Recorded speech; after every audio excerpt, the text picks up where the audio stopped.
ابھی جو مجھے ایک کہا گیا تھا موضوع کے لیے، وہ بیت کا قرآنی تصور. کیونکہ ہوتا یہ ہے کہ کبھی کوئی چیز میرے لیے امپورٹنٹ ہوتی ہے ذاتی طور پر، لیکن لوگوں کو جو اپنی ان کی زندگی چل رہی ہے یا جس طرح کی انٹریکشنز ان کی ہیں، اس کے مطابق جو الجھاؤ ان کے سامنے آتے ہیں، تو میں نے سوچا کہ اس سیریز میں اگر ہم لوگوں کی انپٹ بھی شامل کر لیں تو it will become very productive, تاکہ جو لوگ جن مسائل سے گزر رہے ہیں یا جو سوالات ان کو کیے جا رہے ہیں، تو اس کا جواب ہم اس سیریز کے تھرو دینا شروع کر دیں. تو اس سلسلے میں مجھے جو ایک، بلکہ فائزہ بی بی نے ہی جو پہلا آج میں جس پر بات کرنے جا رہا ہوں 50-55 منٹ کے لیے، تو انہوں نے کہا کہ بیت کے قرآنی تصور پر بات کرو. اور دوسرا موضوع جو ابھی تک جو میرے اپنے دل کو بھی لگا، جو ہمارے نیکسٹ نشست کے لیے ہے، وہ ہے اسلام میں جو سفر ہے، ایک وہ آدمی جو روحانیت پر چلتا ہے، اسم سے اپنا صورت اور صورت سے معنی کا سفر. تو دو میرے خیال میں یہ ہم ان سے شروع کریں گے. اگر ان میں کوئی آپ لوگ اپنی کوئی انپٹ دینا چاہو یا کوئی آپ بھی سجیسٹ کرنا چاہو کسی موضوع کو، تو ہم اس کو بھی آگے زیر بحث لے آئیں گے. تو آج جو موضوع ہمارا ہے وہ بیت کا قرآنی تصور ہے، اور وہ آیت میں نے پڑھی ہے جو کہ بڑی معروف آیت ہے، آپ سب لوگ جانتے ہیں، اور اکثر صوفیاء کی کتب میں اس آیت کو بطور ثبوت پیش کیا جاتا ہے کہ بیت طریقت کا جو تصور ہے ہم قرآن کی اس آیت سے لے رہے ہیں. لیکن یہاں پر اکثر ایک سوال علماء کی طرف سے اٹھتا ہے کہ یہ قرآن کی آیت جو ہے وہ تو اسپیسیفکلی بیت جہاد کو ڈیل کر رہی ہے، تو آپ اس میں بیت طریقت کو کیسے شامل کرتے ہیں؟ تو اس کے اوپر کچھ بات میں کرنا چاہتا ہوں. سب سے پہلے تو بیت کا جو تصور ہے، چاہے وہ طریقت کی بیت ہو یا خلافت کی بیت ہو، انعقاد کی بیت ہو، اس سے انکار بڑا مشکل ہے ہماری روایت میں، کیونکہ بعض ایسی چیزیں ہوتی ہیں جو کنٹینیوسلی آپ کی روایت میں چلی آ رہی ہوتی ہیں. تو اگر ہم حضور کی زندگی سے اگر اپنا آج لنک روایت کا جوڑیں، تو آپ کے 1,24,000 صحابہ میں سے کوئی ایک صحابی بھی ایسا نہیں ہوگا جس نے بیعت نہ کی ہو. تو اسلام کی ارلی روایت سے آپ کو بیعت کا ثبوت جو ہے وہ ملنا شروع ہو جاتا ہے. اس پر ہم بحث دوبارہ کرتے ہیں کہ بیعت جہاد کیا ہے اور اس کی کیا ریلیونس ہے اس آیت کی بیعت طریقت کے ساتھ. اب یہاں پر جو سوال مجھے بتایا گیا ہے، وہ اکثر لوگ یہ کرتے ہیں کہ ہم کسی کی بیعت کر لیں، کسی کو ولی مان لیں، تو کس بنیاد پر مان لیں؟ تو اس کا جواب بھی یہی ہوگا کہ روایت ایک بہت بڑی دلیل ہوتی ہے. جن اولیاء کرام کو ہم مسلسل روایتاً اولیاء کرام مانتے آ رہے ہیں، ان کا انکار کر دینا 1,000-1,500 سال کے بعد، وہ بھی ایک خاصا مشکل امر ہے. تو اگر اس طرح، تو اگر ہم مطلب مجھے جو سوال بتایا گیا، وہ لوگ یہ سوال کرتے ہیں کہ ان اولیاء کا تو تذکرہ ہی نہیں ہے قرآن میں. تو قرآن کو تو اگر آپ دیکھیں کہ تو 1,24,000 انبیاء ہیں، تو 2 درجن نبیوں کا تذکرہ ہے، تو باقی تمام کیا ہم نبوت سے انکار کر دیں گے؟ اب اولیاء کرام بھی جو قرآن میں ہیں، اگر آپ ان کا بھی دیکھیں گے تو صرف 3 گروہ ہیں اور ولایت کے جن کا قرآن نے تذکرہ کیا ہے. ان میں سے ایک بی بی مریم ہیں، یا اصحاب کہف ہیں، یا آصف برقیہ ہیں، ان کا بھی نام نہیں لیا گیا. 1,24,000 کم و بیش صحابہ ہیں حضور کے، جن میں سے صرف ایک صحابی کا نام ہے قرآن کے اندر. تو اگر آپ نے ان دلائل کی وجہ سے بیعت طریقت کو رد کرنا ہے، تو پھر تو بہت کچھ رد ہو جائے گا اسلام کا. تو ہمارا روایت جو ہے، ایک تسلسل جو ہے روایت کا، وہ بہت بڑی حقیقت ہے، اور ہمیں اسے قبول کرنا چاہیے آج کے دور میں. اب جو آیت میں نے آپ کے سامنے، اب اس میں سب سے پہلی بات یہ ہے کہ بیعت طریقت کی ضرورت کیوں ہے، اور بیعت طریقت کا رواج کب سے پڑا ہے، اس کی تاریخ کیا ہے، خود بیعت لفظ سے کیا مراد ہے. یعنی بہت سے، یہ ایک موضوع چھوٹا سا جو ہے بہت سے موضوعات کو اپنے دامن میں سمیٹے ہوئے ہے، اور جب تک ان تمام موضوعات پر تھوڑی تھوڑی کر کے بات نہ کی جائے، تو ہم کوئی بھی سیر حاصل گفتگو نہیں کر سکتے. تو بیعت کا لفظ جو ہے، میں نے ایک لیکچر میں پہلے بھی بتایا تھا کہ عربی کا جو ثلاثی مجرد میں بے یہ عین، یہاں سے بے کا لفظ نکلتا ہے، اور عربی زبان میں بیعت کا لفظی مطلب ہے ہاتھ ملانا یا ہاتھ دبانا. تو عربوں کی ایک روایت تھی کہ جب یہ کوئی معاہدہ کر رہے ہوتے تھے اپنے کسی دوست کے ساتھ یا رفیق کے ساتھ، تو یہ ہاتھ ملاتے تھے، اور ہاتھ ملاتے ہوئے دبا دیتے تھے. اس کو عربی میں سفتہ بھی کہتے تھے. اور اس کا مطلب یہ ہوتا ہے کہ اب تمہاری میری بات پکی ہو گئی ہے. اور بیعت کوئی اسلامی تصور نہیں ہے. اگر آپ عربوں کی تاریخ میں جائیں گے تو حضور کے ایک جد اعلیٰ ہیں قصی ابن قلاب، ان کی بیعت بھی بڑی معروف ہے تاریخ کی کتابوں میں کہ ایک قبیلہ تھا خزاعہ نامی کا مکہ مکرمہ میں، ان کو نکالنے کے لیے انہوں نے تمام مکہ کے اہل مکہ کے ساتھ بیعت کی تھی. تو اس میں بھی بیعت کا تصور یہی ہے کہ آپ نے ہاتھ ملایا ہے کسی بات کے اوپر، آپ کا یعنی you have agreed upon some thing few people اور they are going to مطلب they are going to validate whatever they have agreed upon. اور کیونکہ بیعت کا لفظ جو ہے وہ اس کا ایک مطلب جو ہے وہ سیل بھی ہے، جس طرح ہم کہتے ہیں کہ کوئی چیز بیچنا. تو اس لیے بیعت کو عربی زبان میں جو سودا کرنے کے ڈپارٹمنٹ ہے اس کو مباحیات کہا جاتا ہے، جن کو ہم سیل ٹرانزیکشنز کہتے ہیں یا the law of sales کہتے ہیں، ان کو عربی میں مباحیات کہا جاتا ہے. وہ بھی اسی لفظ بیع سے ہی آتا ہے. تو اب یہاں پر جو پرابلم ہے بیعت کا انعقاد کیوں ہوا اور طریقت میں صوفیاء نے بیعت کا رواج کیوں ڈالا، اس کو بھی ذرا سمجھنے کی ضرورت ہے. اور اس کو ہم سمجھیں گے نبوت کے تناظر میں. حضور کی جو نبوت ہے اس کا اور باقی انبیاء کی نبوت کا ایک بڑا واضح فرق جو ہے وہ ایک انسیکیورٹی ہے جو حضور کیری کر رہے ہیں اپنے ساتھ ایز اے پروفٹ. وہ انسیکیورٹی کیا ہے، وہ فیئر کیا ہے کہ پہلے جتنے بھی انبیاء آئے ہیں حضور سے پہلے وہ بڑے تسلسل میں آئے ہیں. یعنی اگر ایک نبی آیا ہے تو اس کو یہ فکر نہیں ہے کہ میرے جانے کے بعد دین کا کیا ہوگا یا میرے جانے کے بعد ہدایت کا نظام جو ہے وہ کیسے چلے گا، کیونکہ ایک کے بعد دوسرا نبی آ رہا ہے. خود قرآن کہتا ہے لکل قوم ہاد، ہم نے ہر قوم کی طرف ہادی بھیجے.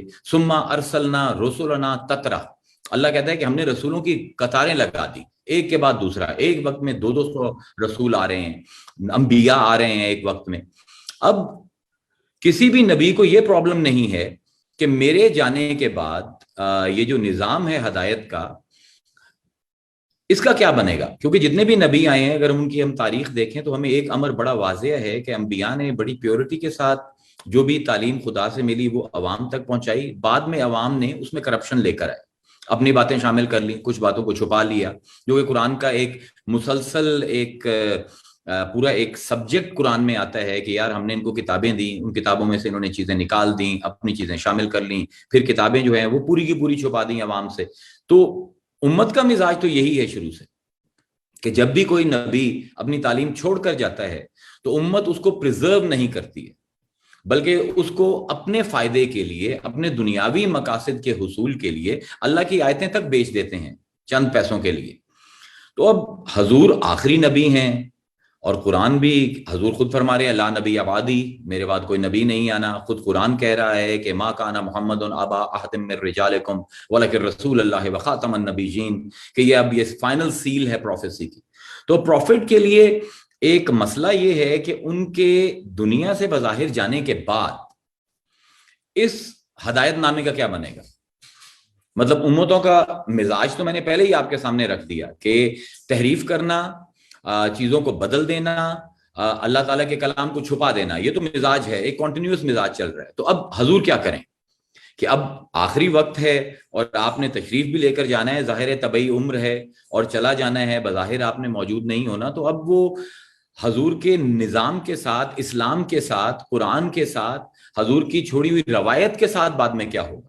تو اس لیے حضور کو جو ایک بہت اہل بیتی کہ میں تمہارے اندر قرآن اور اپنے اہل بیت کو چھوڑ کر جا رہا ہوں. اب یہ اہل بیت کا ایک رول فکس کیا ہے حضور نے.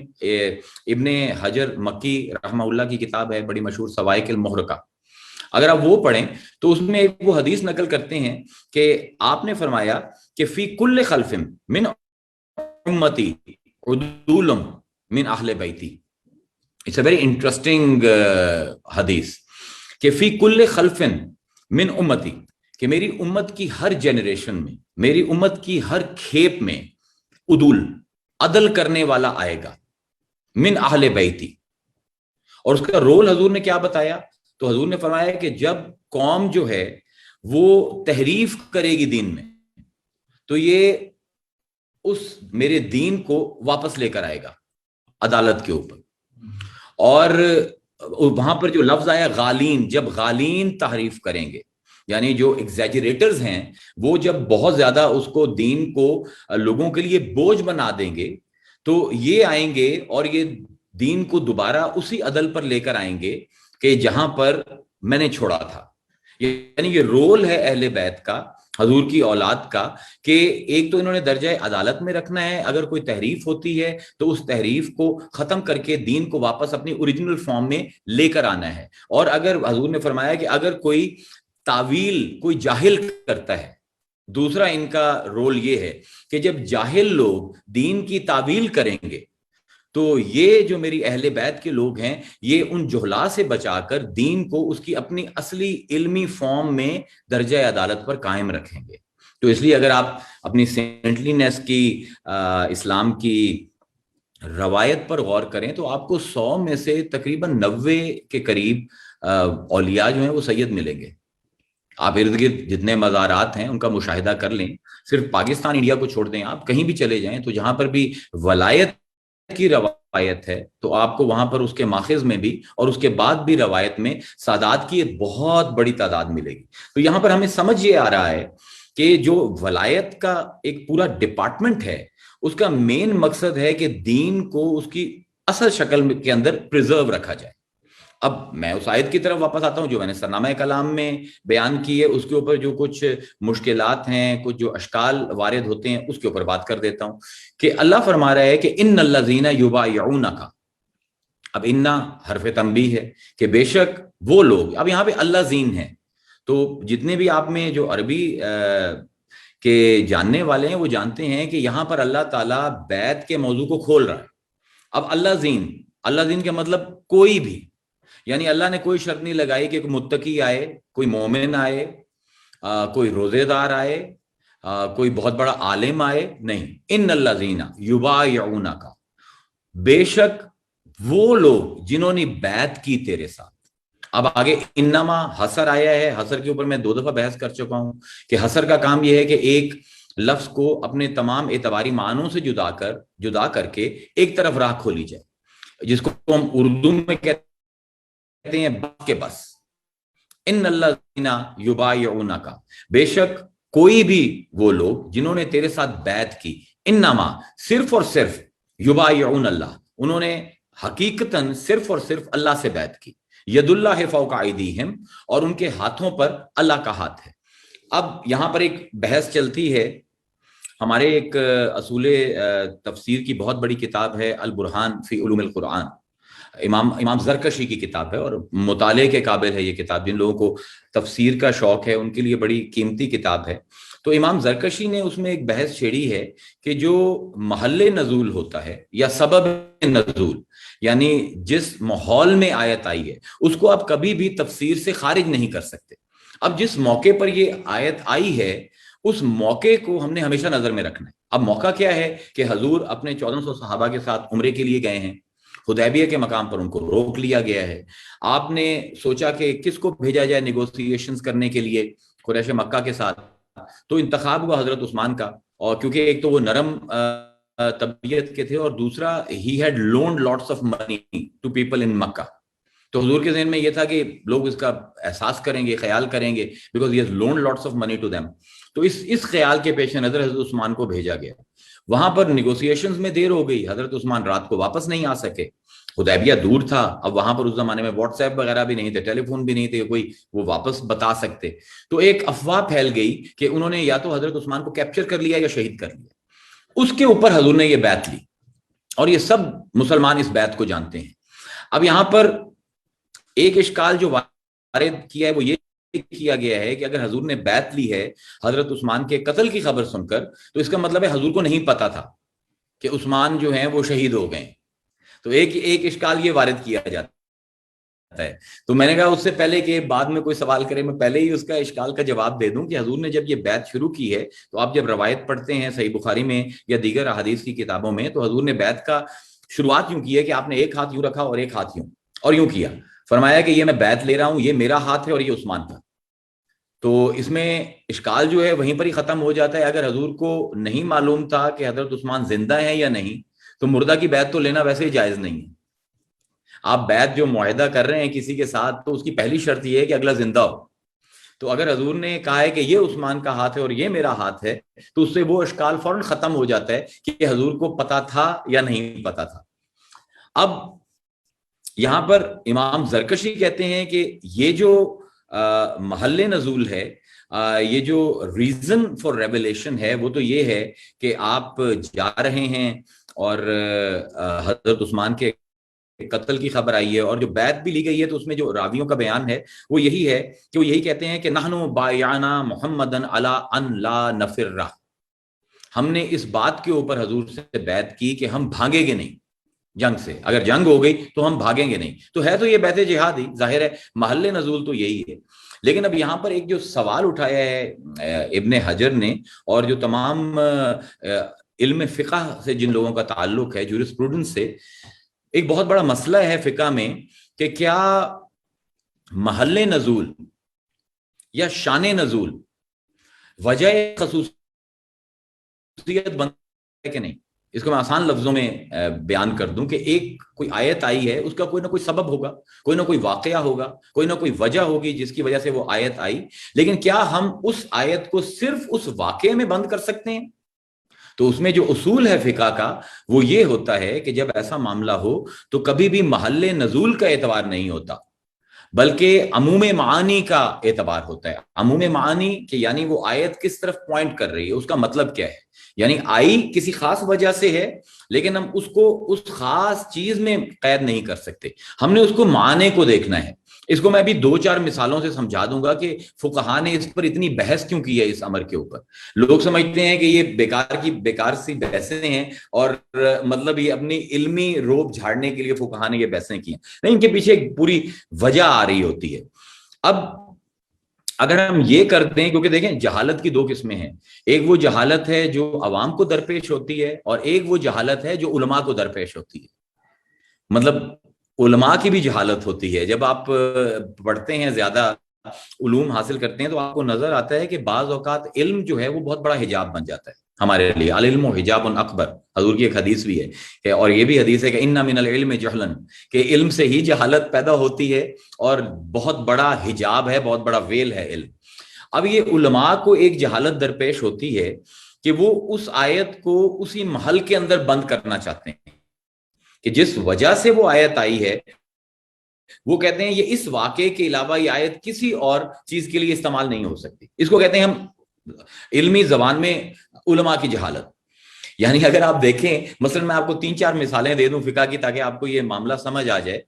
مثلا ایک آپ کو عام بات ہماری روایت میں ماں باپ بھی ہمارے کہتے تھے کہ اگر ہاتھ دھوئے بغیر آپ کھانا کھائیں تو وہ کہتے تھے یہ مکروہ ہے. اب اس کی بنیاد کیا ہے؟ ایک حدیث ہے کہ ایک صحابی ہیں، وہ دال کا کٹورا ہے ان کے ہاتھ میں اور وہ آ کر بیٹھے ہیں اور وہ دال کھانے لگے ہیں تو آپ نے فرمایا اپنے ہاتھ دھو لو. اب اگر کوئی یہ کہے کہ کیونکہ حضور نے اس صحابی کو کہا تھا اور کیونکہ اس کے ہاتھ میں دال تھی تو جب تو دال کھاؤ تو ہاتھ دھو، اس کو ہم دوسرے کھانے کے لیے استعمال نہیں کر سکتے. تو اس کو ہم کہتے ہیں علمی جہالت، کہ اگر معنی عام ہے تو پھر اعتبار نہیں رہے گا محل نزول کا، چاہے محل نزول خاص ہوگا، اگر معنی میں عموم پایا جاتا ہے تو وہ مطلب جو ہے بہت سی اور چیزوں میں. مثلا اس کو ایک اور مثال سے لیں کہ جب حضرت عائشہ صدیقہ رضی اللہ تعالی عنہا پر تہمت لگی تو جو تہمت لگانے والے تھے بعد میں حضور نے پرسکرائب کی لیشز ان کے لیے. تو اب کوئی یہ کہے کہ اگر تو کوئی حضرت عائشہ صدیقہ پر تہمت لگائے تو اس کو تو ہمیں مطلب اس کے اوپر تو کیس بنتا ہے، اس پر تو سزا بنتی ہے، کوئی کسی اور کے اوپر اگر تہمت لگائے تو اس پر سزا نہیں بنتی. اس کو کہتے ہیں کہ محل نزول کا خاص ہونا اور معانی کا عام ہونا. اس کا ایک اور، ہم رمضان کے مہینے سے گزر رہے ہیں تو آپ سب لوگ جانتے ہیں کہ رمضان جس سال رمضان کے روزے فرض ہوئے ہیں، جب قرآن کی آیت آئی یا ایھا الذین آمنوا کتب علیکم الصیام کما کتب علی الذین من قبلکم لعلکم تتقون، تو اب یہ آیت جو ہے یہ مدینے والوں پر اتر رہی ہے. آپ کے سامنے انصاری اور مہاجر بیٹھے ہوئے ہیں.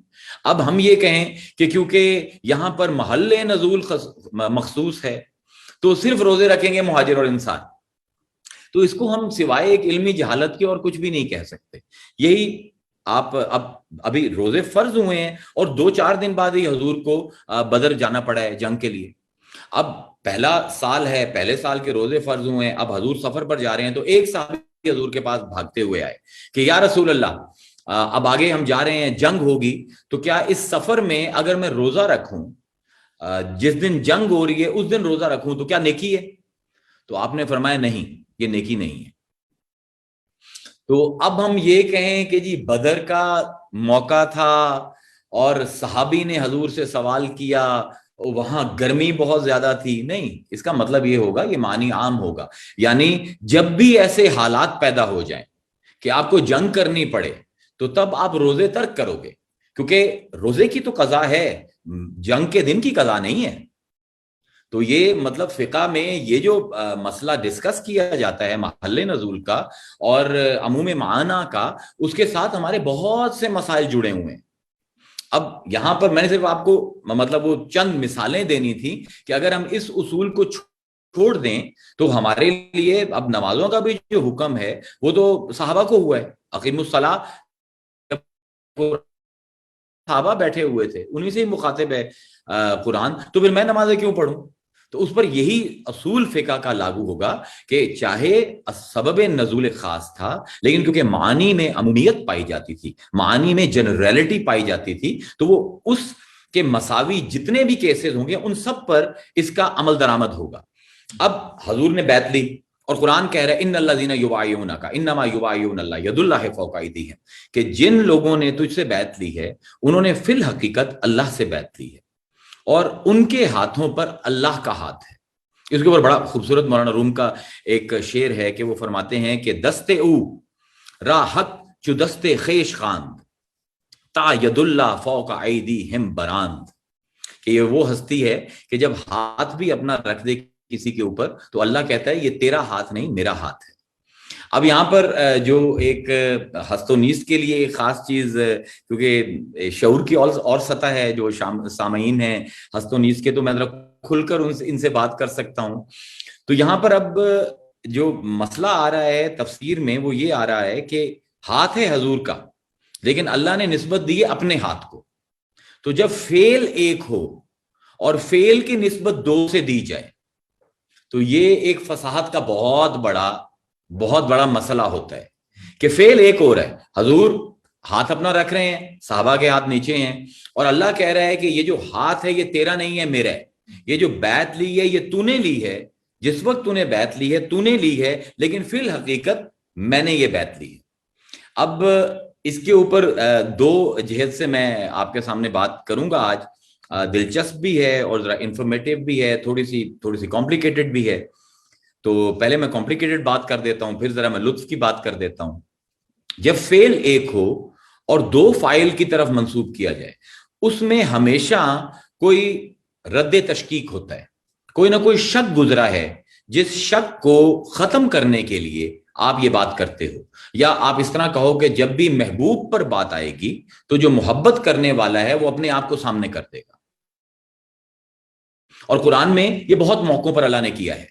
اب جس طرح آپ غزوہ بدر کی ایک آیت لے لیں, وما رمیتا اذ رمیتا ولکن اللہ رمی, یہ پتھر جب تو نے مارے, تو نے نہیں مارے, اللہ نے مارے. اب یہاں پر بھی یہ ہے, فعل ایک ہے پتھر مارنا, اور فعل کو دو کے ساتھ منسوب کیا گیا ہے, کیونکہ ہوا یہ کہ جب حضور نے پتھر مارے تو کسی کی آنکھ میں لگا, کسی کے کان میں لگا, اور یہ کسی کا ماتھا پھٹ گیا, عیب دار پتھر لگے تھے. تو یہ سارے لوگوں نے بات کرنی شروع کر دی کہ یہ تو بڑا حسن اخلاق کی بات کرتے ہیں اور ہم تو ان کے رشتہ دار ہیں, تو سب کو عیب دار کر دیا ہے. تو اللہ تعالیٰ وہاں پر کہہ رہا ہے کہ پتھر مارے ہیں تو نے, اور تو نے ویسے ہی پھینکے ہیں, اور کوئی بھی پتھر کسی کافر کو نہیں لگا.